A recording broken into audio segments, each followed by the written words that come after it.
تکبیر. اللہ اکبر اللہ اکبر لا الہ الا اللہ واللہ اکبر اللہ اکبر وللہ الحمد. سورۃ الضحیٰ آیت نمبر 1 سے 11 تک. بسم اللہ الرحمن الرحیم. والضحیٰ قسم ہے دھوپ کی. دھوپ کی قسم یا چاشت کے وقت کی قسم، کیونکہ وہ وقت انتہائی سہانا وقت ہوتا ہے. جب دھوپ چمکتی ہے سویرے سویرے تو اس وقت طبیعت کے اندر ایک نشاط پیدا ہوتی ہے، ایک خوبصورت منظر نظر آتا ہے، کائنات حسین نظر آتی، دل کھل اٹھتا ہے. واللیل اذا سجا، اور رات کی جب وہ ٹک جائے، پرسکون ہو جائے. چھا جائے نہیں ہے اس کا ترجمہ، کیونکہ یغشا چھانا ہے. تو یہاں اصل میں رات جب سنسان اور بالکل خاموش ہو جاتی ہے نا، ڈھاک ہو جاتی ہے، یہ اس وقت کا ذکر ہے. وہ بھی انسان کے لیے بہت ایک سکون اور ایک آرام اور خوشی کا، اطمینان کا وقت ہوتا ہے. اصل میں عربی میں کہتے ہیں سجل میت، میت پر چادر ڈال کے اس کو چھپا دینا، ڈھانپ دینا، اس کے لیے لفظ آتا ہے. تو رات کا اتنا حصہ گزرنا کہ سب سو چکے اور تاریکی کی چادر چھائی ہوئی ہو، بالکل خاموشی ہو، جیسے موت کی خاموشی جسے کہا جاتا ہے. تو اس کے لیے لفظ آیا ہے سجا، بالکل سنسان ہو گیا سب کچھ. ایک طرف دھوپ ہے، دن ہے، چہل پہل ہے، یہ بھی انسان کی ضرورت ہے، اور دوسری طرف رات کا اندھیرا بھی انسان کی ضرورت ہے. اصل میں اس صورت کے پس منظر میں یہ بات بتائی جاتی ہے کہ نبی صلی اللہ علیہ وسلم پر کچھ عرصے کے لیے وحی آنا بند ہو گئی تھی، اور اس کا نتیجہ کیا ہوا کہ آپ پریشان ہو گئے کہ شاید اللہ تعالیٰ مجھ سے ناراض ہو گیا ہے. اور اس پر احادیث بھی موجود ہیں، اور ایک روایت میں یہ بھی آتا ہے کہ آپ صلی اللہ علیہ وسلم کی کچھ طبیعت ناساز ہوئی تو 2-3 دن رات کے وقت نہیں اٹھے نماز کے لیے. تو ایک عورت آئی اور کہنے لگی کہ یوں لگتا ہے کہ تیرے شیطان نے تجھے چھوڑ دیا ہے. تو اس کی بات سے بھی آپ پریشان ہوئے، اور کچھ یہ تھا کہ وحی کا اخذ کرنا شروع میں آپ کے لیے مشکل تھا اور بہت پرمشقت کام تھا.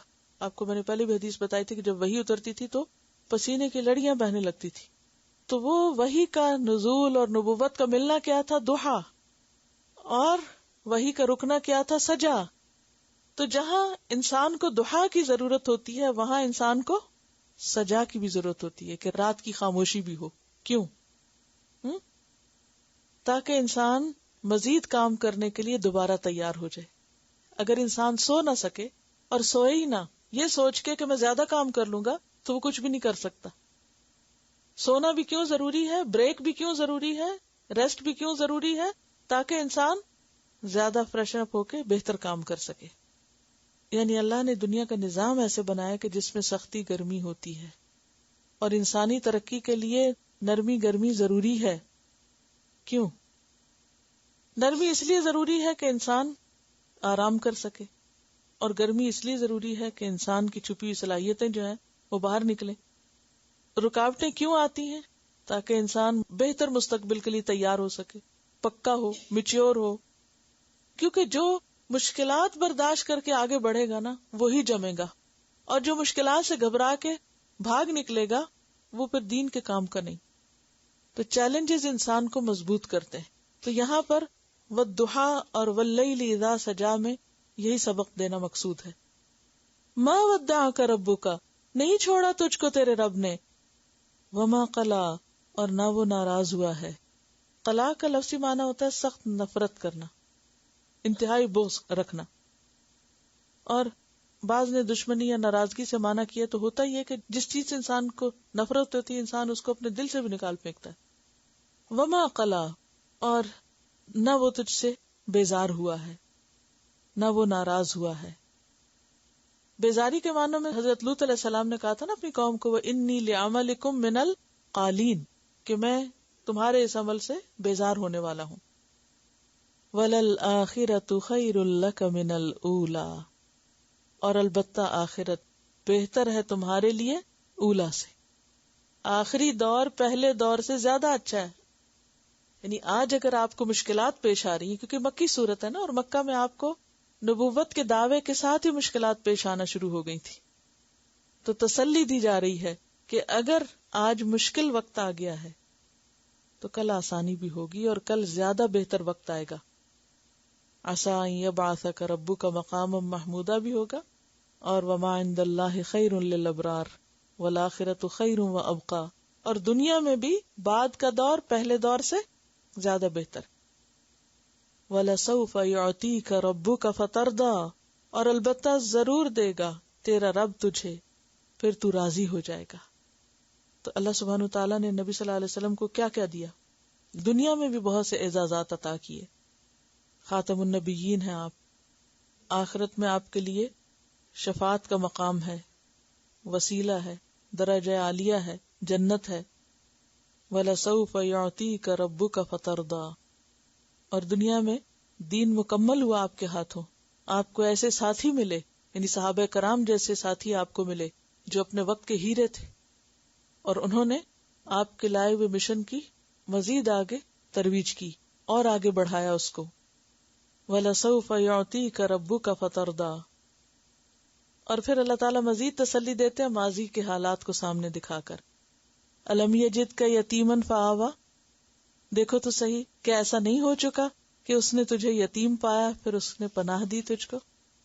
یجد کا وجد یجد، وجود بھی اسی سے ہے، پانا. یتیمن، یتیم یعنی آپ یتیم پیدا ہوئے تھے. فآوا، تو اس نے پناہ دی، اس نے ایسا انتظام کیا کہ آپ ایک بہترین انسان کی شکل میں پل سکیں. ورنہ عام طور پہ کیا ہوتا ہے، جو بچے یتیم رہ جاتے ہیں اور ان کی کوئی صحیح تربیت کرنے والا نہیں ہوتا تو بعض اوقات بہت بگڑ بھی جاتے ہیں. لیکن نبی صلی اللہ علیہ وسلم یتیم ہونے کے باوجود اور پھر کچھ عرصے کے بعد والدہ بھی فوت ہو گئی، اس کے باوجود آپ کی تربیت اتنے اچھے انداز میں ہوئی، اتنا بہترین مقام آپ کو ملا کہ آپ ایک بہت ہی عظیم انسان کے طور پر پرورش پائے. اور یہ اللہ کا خاص احسان تھا آپ پر. وَوَجَدَكَ ضَالًّا فَهَدَىٰ، اور اس نے پایا آپ کو راہ بھولا پھر ہدایت دی. دیکھیے کہ بعض لوگ اس کو گمراہ کہتے، تو جو ہمارے یہاں اردو میں گمراہ کی سینس ہے نا وہ ذرا نیگیٹو ہے. تو مطلب راہ بھولا کا بھی یہی ہے، راہ بھول گیا، لیکن انداز ہے کہنے کا. تو اس نے آپ کو ناواقف راہ پایا پھر ہدایت دی. یعنی نبوت سے پہلے آپ تلاش حق کے لیے کہاں جاتے تھے؟ غار ہرا، اپنے بیوی بچوں سے دور جا کے غور و فکر کرتے، معاشرے کی حالت پہ کڑتے. آپ کے اوپر وہ جو ایک کیفیت تھی اس کو دور نہیں کیا اللہ نے، آپ کو راستہ نہیں دکھایا. جیسے آتا نا، ما کنت تدری مل کتاب ولا الایمان ولکن جعلناہ نورا نہدی بہ من نشاء من عبادنا، اور وَلَقَدْ آتَيْنَاكَ سَبْعًا مِنَ الْمَثَانِي وَالْقُرْآنَ الْعَظِيمِ، اور الْيَوْمَ أَكْمَلْتُ لَكُمْ دِينَكُمْ وَأَتْمَمْتُ عَلَيْكُمْ نِعْمَتِي، بہت نعمتیں آپ کو ملی تھی. وَوَجَدَكَ ضَالًّا فَهَدَىٰ، اور دال جو ہوتا ہے نا یہ ذہنی طور پر بھی راہ بھولنے کے لیے ہوتا ہے اور حصی طور پر بھی، اور محبت میں کسی پر فریفتہ ہونے کے لیے بھی آتا ہے. جیسے یعقوب علیہ السلام کے بچوں نے اپنے والد کو کیا کہا تھا؟ ان ابانا لفی ضلال مبین، کہ ہمارے والد تو کلی گمراہی میں. اب وہ گمراہی دین سے ہٹنا نہیں تھا، اس سے مراد کیا تھی کہ یوسف علیہ السلام کی محبت کی وجہ سے آپ ان کی طرف زیادہ مائل ہیں، یعنی آپ ادھر زیادہ جھکے ہوئے ہیں. تو سیدھے راستے سے دائیں یا بائیں ہونا کیا ہے؟ راہ گم کرنا. تو یہاں دلال کا مطلب نعوذ باللہ کوئی دین میں گمراہی نہیں ہے. تو دلال میں معنی پایا جاتا ہے صحیح رستے سے تھوڑا ہو یا زیادہ ہٹ جانا، یعنی تھوڑا سا ہٹنا یا زیادہ ہٹنا. یعنی اس بات کو کہ تھوڑا سا ہٹنا یا زیادہ ہٹنا کو آپ یوں سمجھے کہ جیسے آپ ابھی پریکٹس کریں، ایک نقطہ لگائیں، ڈاٹ، اچھا اس کے ارد گرد چاروں طرف نقطے لگا دیں، جتنے لگتے ہیں لگا دیں. 4 لگائیں اور پھر 4 کے بیچ میں ایک ایک اور لگائیں، 8 نقطے لگ جائیں گے. اب آپ اس نقطے سے شروع کر کے ایک ایک لکیر کھینچیں، کہاں جاتا ہے؟ پھر وہ جو اینڈ ہے، نہیں سمجھ آیا؟ یعنی آپ دیکھیں نا کہ ایک نقطہ لگایا، پھر آپ نے 4 لگائے اس کے ارد گرد، پھر ان 4 کے بیچ میں ایک ایک لگا دیا، وہ کیا ہو گئے؟ 8 نقطے ہو گئے. اب آپ دیکھیں اس سے زیادہ لگیں گے بھی نہیں. اچھا اب آپ دیکھیں کہ ایک نقطہ جو کہ ساتھ ساتھ ہے، سارے بالکل ساتھ ساتھ ہے، اگر اس کو آپ لکیر کھینچے تو اب آپ دیکھیں کہ کیا ہوگا. سینٹر والے سے اگر ایک کو کراس کر کے جائیں، دوسرے کو جائیں، تیسرے کو، تو وہ کوئی ادھر جا رہا ہے، کوئی ادھر جا رہا ہے، کہ قریب ترین تھے. تو چھوٹا سا بھی رستے سے ہٹنا بعض اوقات وہ انسان کو دور پہنچا دیتے. جسے جہاز اڑتے ہیں نا، تو اگر ان کی ڈائریکشن میں ذرا سا بھی فرق ہو نا، چند انچز کا بھی، تو اینڈ میں کہیں سے کہیں پہنچ جائیں. ہاں نہیں، نقطے کے معاملے نہیں، جہاز کی بات کر رہی ہوں کہ وہاں اڑتے ہوئے اگر ذرا سا بھی ڈائریکشن میں فرق ہو تو جو ڈیسٹینیشن ہے وہ بدل جائے گا. وَوَجَدَكَ ضَالًّا فَهَدَىٰ، تو اس کا یہ مطلب نہیں کہ نعوذ باللہ نبی صلی اللہ علیہ وسلم اس سوسائٹی کی کسی غلط چیز میں پائے گئے تھے تو اللہ تعالیٰ نے آپ کو سیدھا راستہ دکھایا. اس کا مطلب یہ ہے کہ جو صحیح چیز نبوت اور وحی کے ذریعے آپ کو ملی وہ پہلے نہیں تھی آپ کے پاس. حالانکہ آپ ان لوگوں میں سے تھے جو شرک نہیں کرتے تھے، کبھی آپ نے شراب نہیں پی تھی، کبھی آپ نے کوئی اور برا کام نہیں کیا تھا، لیکن اصل دین تو وہی تھا جو پھر جبریل کے ذریعے آپ کے پاس بھیجا گیا. جس رب نے آپ کو یہ راستہ دکھایا وہ کیا آئندہ خیال نہیں کرے گا؟ کتنی خوبصورت آیت ہے. ہم سب کو بھی فکر ہوتی ہے نا، پتہ نہیں اس کے بعد کیا بنے گا. تو میں ہمیشہ تسلی دیتی ہوں اس سٹیج پر اپنے اسٹوڈنٹس کو کہ جو رب یہاں تک لایا نا وہ آگے بھی راستہ دکھائے گا. بات یہ ہے کہ ہماری تڑپ اور ہماری طلب جو ہے وہ زندہ رہے، سچی رہے. وَوَجَدَكَ عَائِلًا، اور پایا تجھ کو مفلس. عَالَ یعیلُ عَیلَتًا سے، عیلتن مفلسی کو کہتے ہیں. یہ جو کہ آپ یتیم تھے اور پھر اس کے بعد آپ کے چچا ابو طالب جو تھے جن کی سرپرستی میں آپ تھے وہ خود بھی عیالدار تھے اور مالی طور پہ بہت مضبوط نہیں تھے، لیکن جب حضرت خدیجہ رضی اللہ تعالیٰ عنہا سے آپ کی شادی ہوئی تو دنیاوی دولت بھی آپ کے پاس بہت آئی. وَوَجَدَكَ عَائِلًا فَأَغْنَىٰ، اور پایا تجھ کو عیالدار یا مفلس، فَأَغْنَىٰ، پھر اس نے غنی کر دیا، یعنی بے نیاز کر دیا، مالدار کر دیا. اب کرنا کیا ہے؟ فَأَمَّا الْيَتِيمَ فَلَا تَقْهَرْ، پھر یتیم، دیکھیں مسلسل یتیم کی بات آ رہی ہے. اور یتیم کے معنوں میں بھی اور سمبولیکلی بے سہارا لوگ، معاشرے کے بے سہارا. فَأَمَّا الْيَتِيمَ، تو جہاں تک یتیم کا تعلق ہے، فَلَا تَقْهَرْ، تو اس پہ قہر نہ کرنا، سختی نہ کرنا یا دباؤ نہ ڈالنا. قہر جو ہوتا ہے کسی زیر دست کو کمزور پا کے دبانے کے لیے آتا ہے کہ کوئی بول نہ سکے، ہل نہ سکے.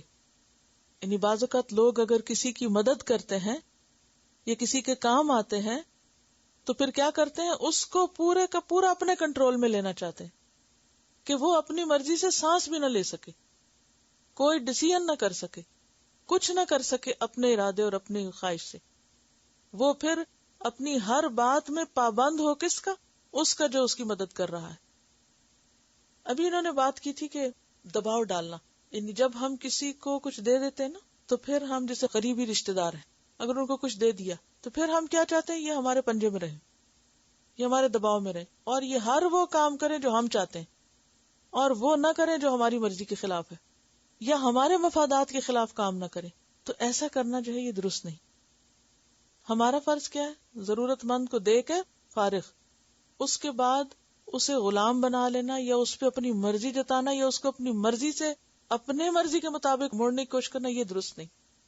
فَأَمَّا الْيَتِيمَ فَلَا تَقْهَرْ، تقہر کا مطلب یہ نہیں ہے کہ تم اس کو مارو پیٹو نہیں، کیونکہ تربیت کرنے کے لیے یتیم کی بعض اوقات اس کو ڈانٹنا بھی پڑتا ہے. تقہر کا مطلب ہے اس کو دباؤ میں نہ رکھو، اس کو کنٹرول نہ کرو. وَأَمَّا السَّائِلَ فَلَا تَنْهَرْ، اور جہاں تک سوالی کا تعلق ہے تو اس کو جھڑکو مت. نہر ینہر کا کیا مطلب ہے؟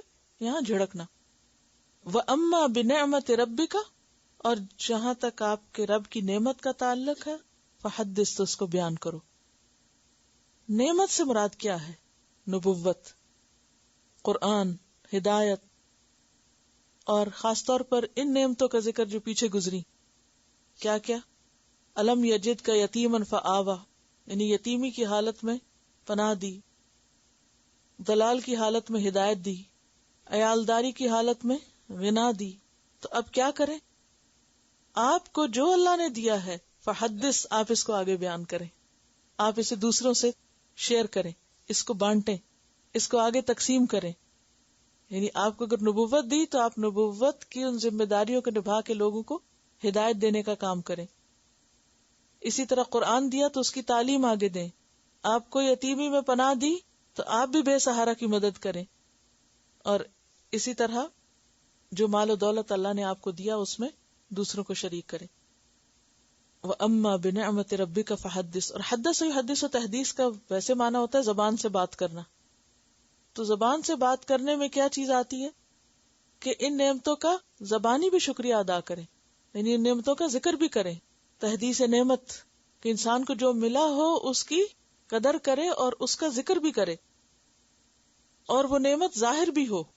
کیا فرض بنتا ہے کہ انسان نعمت کو ظاہر کرے، آگے پہنچائے، اس کا ذکر کرے، اس پر شکر ادا کرے. جیسے آپ صلی اللہ علیہ وسلم کے پاس ایک شخص آیا اور اس کے جسم پر میلے کچیلے کپڑے تھے. آپ نے فرمایا تمہارے پاس کوئی مال نہیں ہے؟ اس نے کہا سب کچھ ہے، یہ بھی ہے، یہ بھی. تو آپ نے فرمایا کہ جس کو اللہ نے یہ سب کچھ دیا ہو اسے چاہیے کہ اس کا اثر اس کے جسم پر نظر آئے. تلاوت. بسم اللہ الرحمن الرحیم. والضحى واللیل اذا سجى ما ودعك ربك وما قلى وَلَلْآخِرَةُ خَيْرٌ لَكَ مِنَ الْأُولَى وَلَسَوْفَ يُعْطِيكَ رَبُّكَ فَتَرْضَىٰ أَلَمْ يَجِدْكَ يَتِيمًا فَآوَىٰ وَوَجَدَكَ ضَالًّا فَهَدَىٰ وَوَجَدَكَ عَائِلًا فَأَغْنَىٰ فَأَمَّا الْيَتِيمَ فَلَا تَقْهَرْ وَأَمَّا السَّائِلَ فَلَا تَنْهَرْ وَأَمَّا بِنِعْمَةِ رَبِّكَ فَحَدِّثْ. وَأَمَّا بِنِعْمَةِ رَبِّكَ فَحَدِّثْ. تو یہاں پر کون سی نعمت ہے جس کا ذکر کیا جا رہا ہے؟ نعمت قرآن، نعمت نبوت، اور اس کے علاوہ وہ تمام نعمتیں جو نبی صلی اللہ علیہ وسلم پر کی گئی تھی جن کا اس صورت میں ذکر ہے.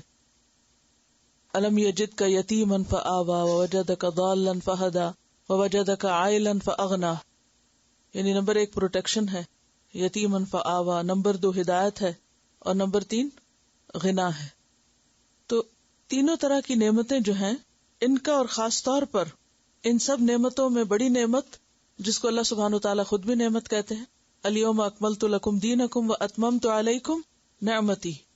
تو یہ جو دین اسلام کی نعمت آپ کو ملی ہے اور قرآن کی نعمت آپ کو ملی ہے، اس کو کیا کرو؟ آگے بیان کرو.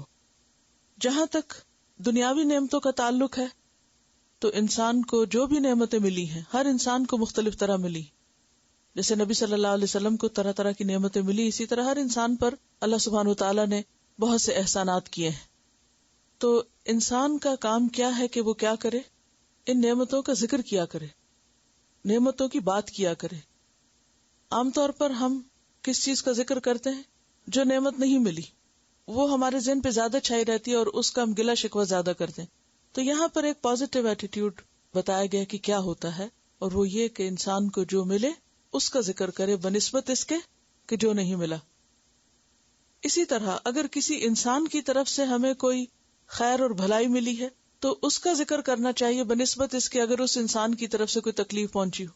لیکن ہمارا رویہ کیا ہوتا ہے کہ کسی کی طرف سے جو بھی کوئی خیر ہمیں پہنچ جائے اس کا ذکر ہم نہیں کرتے، بہت کم کرتے ہیں. لیکن اگر کسی کی طرف سے کوئی تکلیف پہنچے تو اس کا چرچا خوب کرتے ہیں. تو کرنا کیا چاہیے کہ اللہ کی طرف سے یا بندوں کی طرف سے ہمیں جو بھلائی نصیب ہو اس کا ذکر زیادہ کیا کریں. نعمتوں کا ذکر کیا فائدہ دیتا ہے؟ اس سے کیا ملتا ہے انسان کو؟ یہ شکر گزاری کا ایک ذریعہ ہوتا ہے، اور شکر گزاری سے انسان کی نعمتوں میں اور اضافہ ہوتا ہے. لَإِن شَكَرْتُمْ لَأَزِيدَنَّكُمْ. جہاں تک بندوں کے احسانات کا تعلق ہے تو حدیث میں آتا ہے کہ جو شخص لوگوں کے احسان پر ان کا شکر نہیں کرتا، جیسے شوہر کا احسان ہے، ماں باپ کا احسان ہے، بہن بھائیوں میں سے کوئی ہم پر احسان کرتا ہے، یا عام انسانوں میں سے کوئی اور ہم پر احسان کرتا ہے، تو جو لوگوں کا شکر ادا نہیں کرتا، من لم یشکر الناس لم یشکر اللہ، تو اللہ کا بھی شکر گزار نہیں ہوتا، کوئی بڑا ہو یا چھوٹا ہو. جب بعض اوقات بچے ہماری کوئی خدمت کر دیتے ہیں، کوئی کام کر دیتے ہیں، تو ہمیں ان کے ساتھ بھی کیا رویہ کرنا چاہیے؟ ان کا بھی شکر گزار ہونا چاہیے. یعنی شکر گزاری یہ نہیں کہ ہم سے کوئی بڑا ہمارے ساتھ کوئی احسان کرے تو ہم اس کے شکر گزار ہوں، اور اگر ہم سے چھوٹا کوئی احسان ہم پر کرے تو ہم کہیں کہ اس نے کیا کیا، یا اس کا تو شکریہ نہ بھی کیا تو کیا کرے گا ہمارا، ہم اس کو فار گرانٹیڈ لے لیتے ہیں. تو کوئی بھی ہو، بڑا ہو چھوٹا ہو برابر کا ہو، تو اس پر شکر ادا کرنا لازم ہے، کیونکہ شکر انسان کے لیے مزید نعمتوں کا دروازہ کھولتا ہے. ایک اور روایت میں آتا ہے کہ جو شخص تم پر کوئی احسان کرے تو چاہیے کہ تم بھی اس کے احسان کا بدلہ دو. اگر مالی بدلہ دینے کی استطاعت نہیں تو یہی کرو کہ لوگوں کے سامنے اس کی تعریف کرو. یہ تحدیث ہے. تحدیث کا کیا مطلب ہوتا ہے؟ بات کرنا. یعنی مثلاً آپ کی کسی بہن بھائی نے یا کسی نے بھی کوئی، تو ہوتا کیا ہے جب خاندان کے لوگ اکٹھے بیٹھتے ہیں تو عموماً ہم گلے شکوے زیادہ کرنے لگتے ہیں نا. یعنی فلاں نے میرا حال نہیں پوچھا، فلاں نے یہ کر دیا میرے ساتھ، فلاں نے وہ کر دیا. تو اس سے کیا ہوتا ہے، خود بھی دکھی ہوتے ہیں اور دوسروں کو بھی کرتے ہیں سنا سنا کے. تو اس کے برعکس ہونا کیا چاہیے کہ اب خاص طور پہ قرآن پڑھ کر، اور اما بنعمت ربک فحدث، تو رب نے ہی ساری نعمتیں کی ہیں نا. کسی بندے کے ذریعے بھی جو ہم پر نعمت آتی ہے یہ بھی دراصل رب ہی کا احسان ہوتا ہے. تو اس کا چرچا کرنا چاہیے. یعنی دوسروں کے بارے میں غیبت تو نہیں کرنی چاہیے، دوسروں کے بارے میں خیر اور بھلائی کی بات کرنی چاہیے، کیونکہ جس نے لوگوں کے مجمع میں اس کی ثنا و تعریف کی تو اس نے شکر گزاری کا حق ادا کر دیا. یعنی اگر آپ کے ساتھ کسی نے بھلائی کی ہے اور آپ اس بھلائی کا ذکر دوسرے کے ساتھ کرتے ہیں کہ فلاں شخص نے میرے ساتھ احسان کیا ہے، تو یہ بھی دراصل ایک کیا ہے، شکر گزاری کا ایک طریقہ ہے. تو ہر نعمت کے شکریہ کے مختلف طریقے ہوتے ہیں. مالی نعمت کا شکر کیسے ادا ہوتا ہے؟ زکوٰۃ دے کر اور خود اپنے اوپر بھی خرچ کر کے. یعنی اما بنعمت ربک فحدث میں یہ بھی آتا ہے کہ حدیث میں نے آپ کو سنائی تھی، نبی صلی اللہ علیہ وسلم کے پاس ایک شخص آیا کہ جس کا حال بہت خراب تھا. تو آپ نے پوچھا کہ تمہارے پاس کچھ مال ہے؟ اس نے قسمیں گنوائی، یہ بھی ہے، یہ بھی، یہ بھی. تو آپ نے فرمایا کہ اگر اتنا کچھ ہے تو تمہارے جسم پر اس کے آثار نظر آنے چاہیے. تو تحدیث نعمت میں صرف دوسروں پر خرچ کرنا نہیں، شکر گزاری صرف یہ نہیں کہ آپ صدقہ خیرات کریں، شکر گزاری یہ ہے کہ اپنی ذات پر بھی صدقہ کریں. اور ایک اور بات یہ ہے کہ سورت الضحیٰ سے آخر تک ہر سورت کے ساتھ تکبیر پڑھنا جو ہے وہ اس کے بارے میں آتا ہے کہ یہ مسنون ہے. ابن کثیر نے ہر سورت کے اختتام پر ایک مرتبہ تکبیر کہنے کو سنت کہا ہے.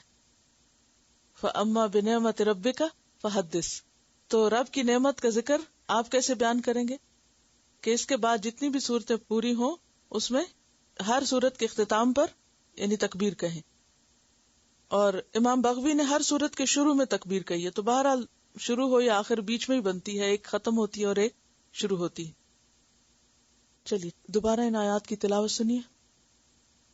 بسم اللہ الرحمن الرحیم والضحى والليل إذا سجى ما ودعك ربك وما قلى وللآخرة خير لك من الأولى ولسوف يعطيك ربك فترضى ألم يجدك يتيما فآوى ووجدك ضالا